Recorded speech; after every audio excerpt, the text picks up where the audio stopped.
Hi, my name is Marie Keener, and today I will be giving my book review on reality TV, The Work of Being Watched by Mark Andrejevic. So this book was published in 2003, so it is pretty outdated with the references. I did find it very interesting to get the reality TV point of view from 21 years ago, which was very interesting to read. It was overall a very interesting book. It had a lot of terms I'd never heard of before and a lot of things that I had to look up and find more information on. Especially a lot of the references were shows that I've never heard of before. Some of them I have heard of, such as Big Brother and Survivor, are the main two references in this book, which I watch a lot of both of those shows. So I found it very interesting to see the perspective from back when they started such a long time ago. All right, so I'm going to start going through the chapters, kind of reviewing them as I go and giving my input as we go through the chapters. All right, so the first chapter is Between the New Medium and the Old. So this starts with how early 2000s surveillance shows became trendy and popular back then, because first off, they were very easy and cheap to produce from the producers. The cast, you could have very low cast budget because they don't have a union. They're just most of them are regular people, no union. You can pay them less. A lot of them are going to value the experience, which we will touch on in a little bit. So they don't have to pay them as much and they don't have less rights. They're easily replaceable. The first reference of this is Joe Millionaire, which is one random dude. They pretend he's a millionaire and then people try to date him. The next chapter is The Promise of the Digital Revolution. This one goes more into less about reality TV shows, but kind of predicts the future the future kind of now for the digital marketplace. So this one talks a lot about capitalism and the Industrial Revolution and how that relates to the media revolution and the digital revolution. This one, which I thought was very interesting, it talks about how remote work might become more apparent in the future, which I think is very interesting because that did happen. Mostly I think due to COVID versus just digital climb, but here they think that it would be more beneficial to the company than the worker because the company wouldn't have to pay for a brick and mortar place. They would just have to pay the employee not commuting. They're using their own internet, own devices, whatnot, so the company is paying for a lot less than they would if the employee had to commute.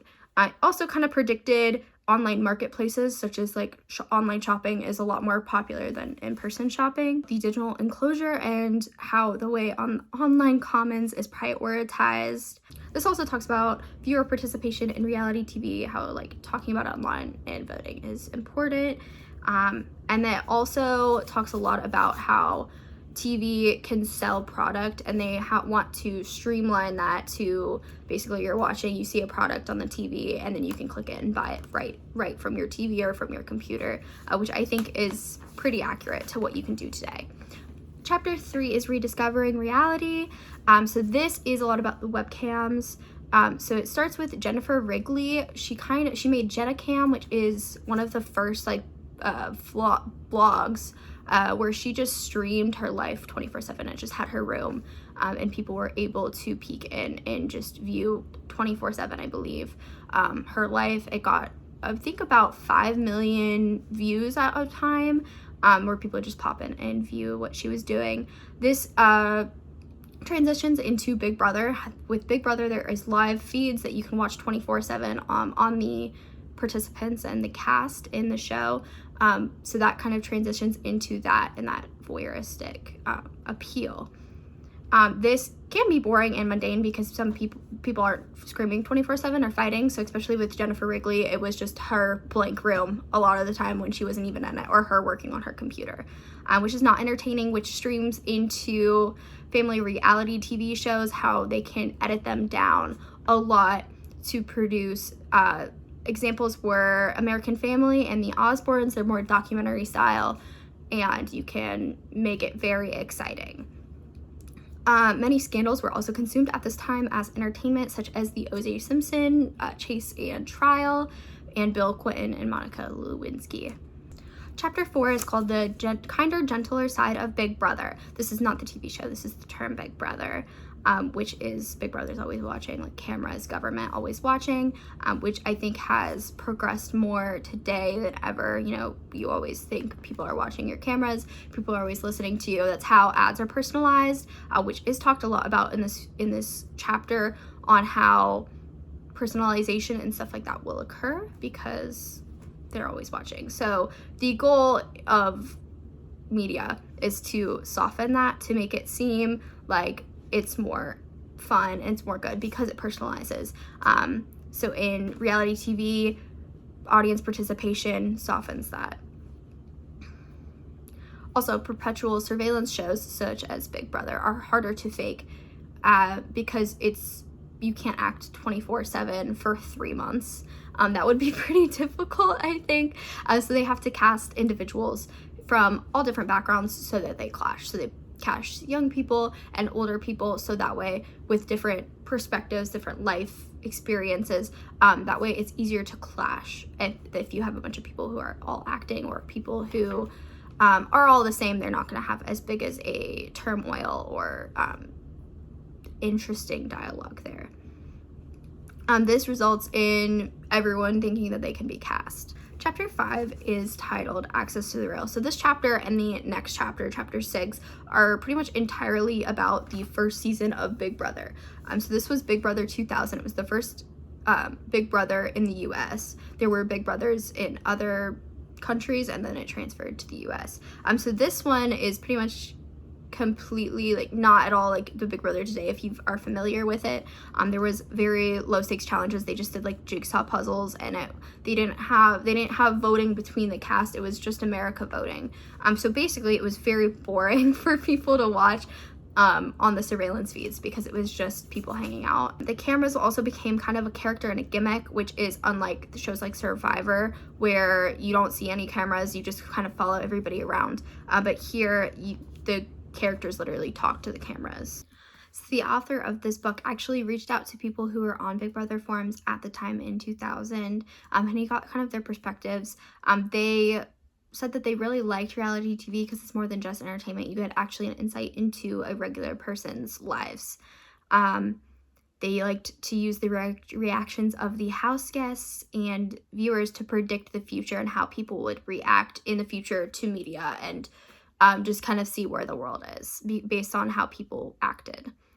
And then they really didn't like two-faced players, so people who would just play the game, so who would act different to the cameras and then act completely different to the people in the house.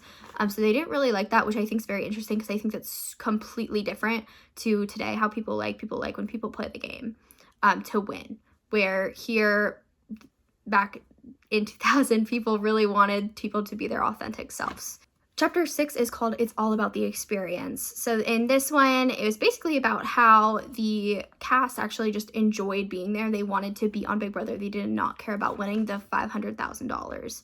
They really only, if they didn't win, they got paid like $2 an hour. So it's like $48 a day, which is not a lot.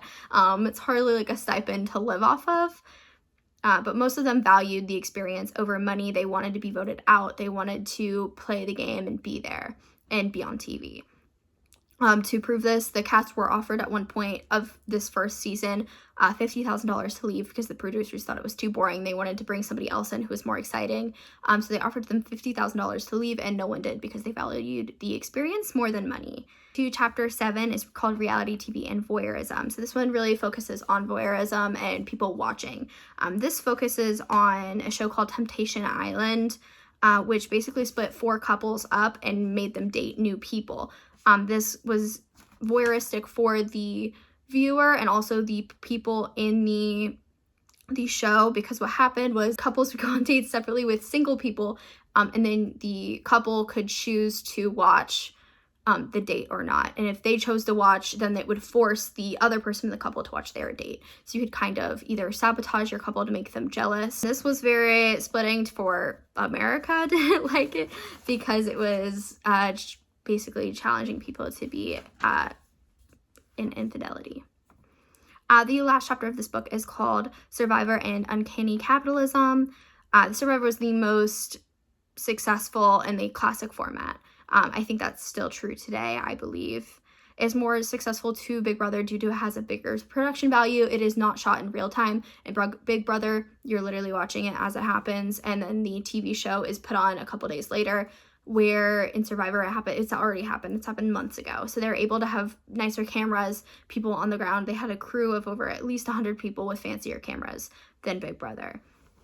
This had a big juxtaposition of the survival aspect with the social backstabbing game. This was a very social game as well as survival. So you would think it's completely survival based, but really CBS actually couldn't let anybody starve and die. So it was really no danger to the participants, but it does seem like that when you watch it. So you're kind of prioritizing both of those, and it's a juxtaposition there. So that is my book. Overall, I found it very insightful, and a lot of the conversations very interesting that the author had. He did a lot of research and has clearly put a lot of effort into it. Unfortunately, it is very outdated, just due to like the predictions that either have happened or they haven't happened, and it's just kind of hard to relate to nowadays, but I did find it very interesting to see the digital landscape from back then. Hope you have a great day. Thanks for watching.